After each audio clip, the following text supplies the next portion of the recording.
बिस्मिल्लाहिर्रहमानिर्रहीम। अस्सलाम वालेकुम dear viewers, hope you are fine. आज मैं शेयर करूंगी आपके साथ बहुत ही यम्मियस, बहुत ही टेस्टीएस्ट क्रीम फ्रूट चाट की रेसिपी। यहाँ आप क्रीम का टेक्सचर चेक कर सकते हैं।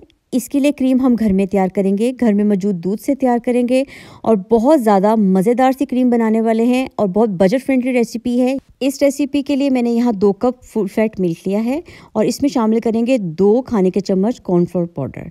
अब हमने महंगाई का मुकाबला करते हुए रमज़ान की भी तैयारी करनी है, तो ये मज़ेदार सी क्रीम हम घर में तैयार करेंगे, बहुत आसानी से तैयार कर लेंगे। इसके साथ मैं शामिल करूंगी यहाँ 1 खाने का चम्मच खुश्क दूध का पाउडर। अगर आपके पास है तो ये शामिल कर लें, वरना आप इसको स्किप भी कर सकते हैं। इसमें मैंने इस वक्त कोई चीनी नहीं शामिल की थी, क्योंकि मैंने प्लेन क्रीम तैयार की थी। अगर आप स्वीटेंड पसंद करते हैं तो आप इसको इस वक्त चीनी शामिल कर सकते हैं, लेकिन अगर आप प्लेन अपनी क्रीम को तैयार करते हैं तो आप दही बड़ों में भी ये क्रीम दही के साथ इस्तेमाल करें। यकीन माने कि मार्केट से कई गुना बेटर रिजल्ट्स आपको मिलेंगे। कॉर्नफ्लोर जब अच्छे से दूध में मिक्स हो जाएगा तो हम फ्लेम ऑन कर देंगे और मुसलसल इसको विस्क से चलाते हुए हमने पका लेना है।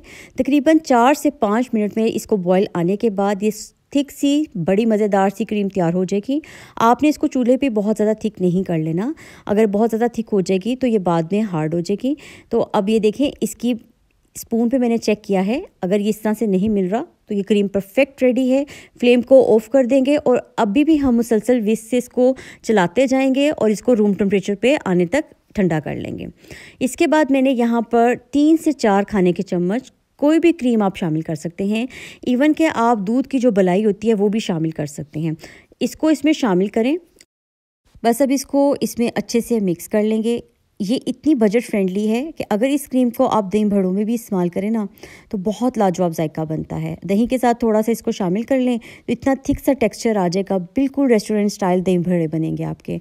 तो यहाँ पर मैंने इसको मिक्स कर लिया था और इसमें 2 ड्रॉप मैंने सिर्फ वनीला एसेंस के शामिल किए हैं एक अच्छे से फ्लेवर के लिए, और इसको आप इसमें मिक्स कर लें। अब इसके बाद आपने इसमें फ्रूट्स ऐड करने हैं। यहाँ पर आप मिक्स फ्रूट शामिल कर सकते हैं। सिर्फ इसमें अमरूद आप शामिल नहीं कर सकते क्रीम चाट में, बाकी कोई भी फ्रूट आप शामिल कर सकते हैं। मैक्रोनी बॉईल करके शामिल कर सकते हैं। बस यहाँ पर मैंने कुछ फ्रूट्स शामिल कर लिए थे और बहुत मज़ेदार सा इसका टेक्स्चर बना था। अगर आपको मेरी आज की ये रेसिपी अच्छी लगी हो तो अपने फ्रेंड्स एंड फैमिली के साथ भी ज़रूर शेयर कीजिएगा, मुझे अपना फीडबैक दीजिएगा।